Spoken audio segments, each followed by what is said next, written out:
Нэнси төбедегі бөлмені ысқылап, тілмен жалағандай тазалап жуды. Әсіресе бөлменің қуыс-қуыс бұрыш-бұрыштарына жіті мән берді. Бұл шынында әбден титықтататын жұмыс еді. Бірақ бұл Нэнсидің үйді барынша тазалауға тырысқаннан гөрі ашуланғанын дәлелдеп тұрғандай. Иә, ашуы келіп тұр. Сырт көзге қожайынына берілген тіл алғыш қыз боп көрінгенімен, Нэнси ондай емес еді. Оның жан дүниесінде не болып жатқанын білсем ғой, деді ол, қуыс-қуыстың шаңын сүртіп жатып. Бұл жерді тап-таза қылар едім, деп жалғастырды ол еденді қатты ысқылап жатып. Осында жерге бақытсыз баланы тұрғызу туралы ой басына қалай келді екен? Бұл жер жазда күннің бар қызуын өзіне тартып тұрардай қапырық, ал қыста керісінше азынап қақап кетеді. Үйінде ешкім тұрмайтын бос бөлмелер жетіп жатыр ғой. Онсыз да адамы көп әлемге бала сыйлау, дейді ғой, деп қожайын кекетті. Ұятсыз екен. Нэнси еден жуып жүрген шүбіректі қатты сыққаны сонша саусақтарын шығарып ала жаздады. Мүмкін әлемде адам сондай көп шығар, деп қайтадан бұрқылдады ол. Бірақ жер бетінде пәк сәбилерден гөрі тас жүректер көп. Тазалық жұмысын аяқтап, Нэнси айналасына көңілсіз кейіпте көз салды. Өз жұмысымды жанымды салып орындадым, деп демалды ол. Енді бұл жерде көлделең жатқан бір қылшық жоқ. Шынында, ол көңілсіз күлді. Бұл жерде артық зат та жоқ. Алда байғұс қызай. Айтар сөзім жоқ. Жалғыз жан үшін жақсы жер. Ызаға булыққан Нэнси бөлмеден шыға бере есікті бар күшімен тарс еткізіп жапты. Әй, есіне әлдені түсіп кетті. Қазір осы әрекеті үшін қожайыннан еститін сөгісі де қорқытпады. Маған бәрібір, деп бұрқылдады. Қайта, осынысы жақсы. Есікті қатты жапқанымды естісін.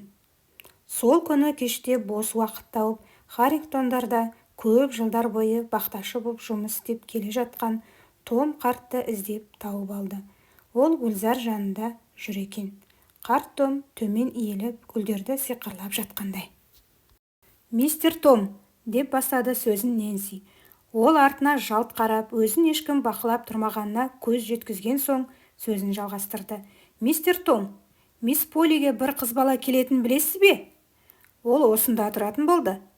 Қандай қыз? Деп сұрады бүгілген белін әрең жазған қарт. Сондай қыз, ол мисс Полидің үйінде тұрады. Айта түс. Сен маған ертең күн шығыстан батады дерсің. Шын айтып тұрмын, мистер Том. Маған мисс Полидің өзі айтты. Бұл бала оның жиені, жасы 11-де. Қарт таңғалғаннан орнында сілейіп тұрып қалды. Солай де. Деген оның көздеріне мейірім тұнып, жүзі жадырап кетті. Мүмкін емес, деп жалғастырды сөзін қарт. Өз ойын дауыстап айтып. Бірақ солай, солай, басқа емес. Өзге екеуі ешқашан отбасылы болмаған. Нэнси, қуаныштан төбесі көкке екі елі жетпей қалды. Дұрыс, мисс Дженнидің кішкентай қызы. Құдай маған осы күнге дейін өмір сүруді жазыпты. Мен оны көре аламын ба? Мисс Дженни деген кім? Ол жаратылысынан керемет жан еді, деп мейіріммен сыбырлады Том. Ол қарт қожайындар үшін жай ғана қыз болды. Үлкен қызы. 20 жасқа толғанда күйеуге шығып кетіп қалған. Естуімше оның бірнеше баласы болыпты. Бірақ кішкентай кезінде бәрі шетінеп, тек біреуі ғана қалыпты. Міне, келе жатқан сол кішкентай қыз ғой. Ол 11 жаста. Ол да мүмкін, деп қоштап басын изеді қарт. Мистер Том, ол қызға арнап шатырдан орын дайындатқанын білесіз бе? Сонысына қалай ұялмайды екен? Деді ашумен Нэнси. Сөйтіп қожайынның үйіне алара қарады. Қарт Том жабырқап қалды. Бірақ біраздан соң күлімсіреп, мисс Полидің ол қызбен қалай тіл табысатынын көз алдыма елестете алмаймын, деді. Нэнси мырс етіп. Ал мен балақайдың мисс Полимен тіл табысатынын елестете алмаймын, деді. Қарт күлді. Байқаймын, сен мисс Полиді онша жақтырмайсың ғой деймін. Оны жақсы көруге болады деп ойламаймын, деп жауап қатты Нэнси. Том қарт оған ерекше таңдана қарады да қайтадан гүлге қарай еңкейді. Сен әрине мисс Поллидің махаббат хикаясын білмейсің ғой, деді жай ғана. Махаббат оқиғасы? Мисс Поллидің? Деп Нэнси таңданғаннан көзі шарасынан шыға бақташыға қарады. Басқа дәп ол махаббатты түсінеді деп ешқашан ойламаппын. Түсінемін. Бірақ сондай оқиға болған. Ал оның сүйіктісі әлі күнге дейін біздің қалада тұрады. Мистер Том, оның кім екенін айтыңызшы?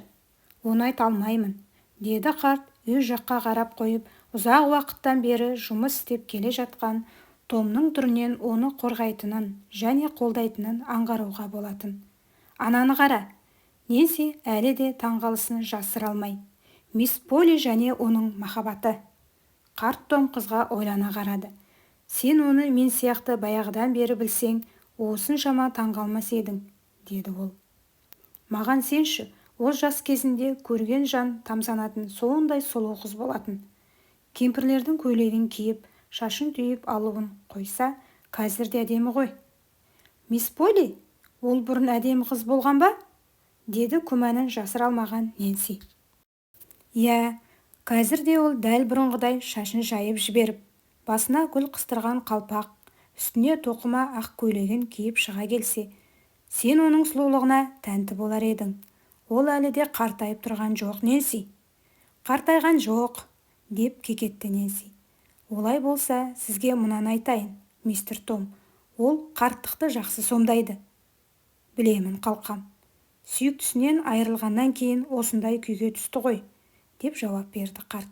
Сол күннен бері ол тек тікенектермен тамақтанатын сияқты. Өңі сондай суық, ашулы. Я дәл солай, деп жылдамдата жауап қатты Нэнси. Оған не істесең де жақпайсың. Егер маған жақсы ақша төлемегенде, және осы жұмысқа отбасым зәру болмағанда, мына жұмысты ешқашан істемес едім.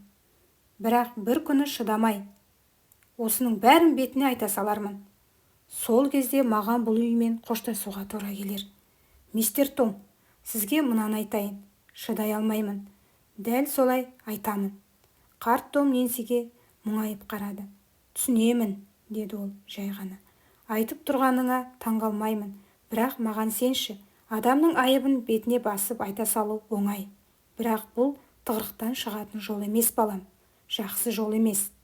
Ол қайтадан гүлдермен айналыса бастады. Нэнси, деген дауыс шықты. Келе жатырмын мем, деп Нэнси үйге қарай жүгіре жөнелді.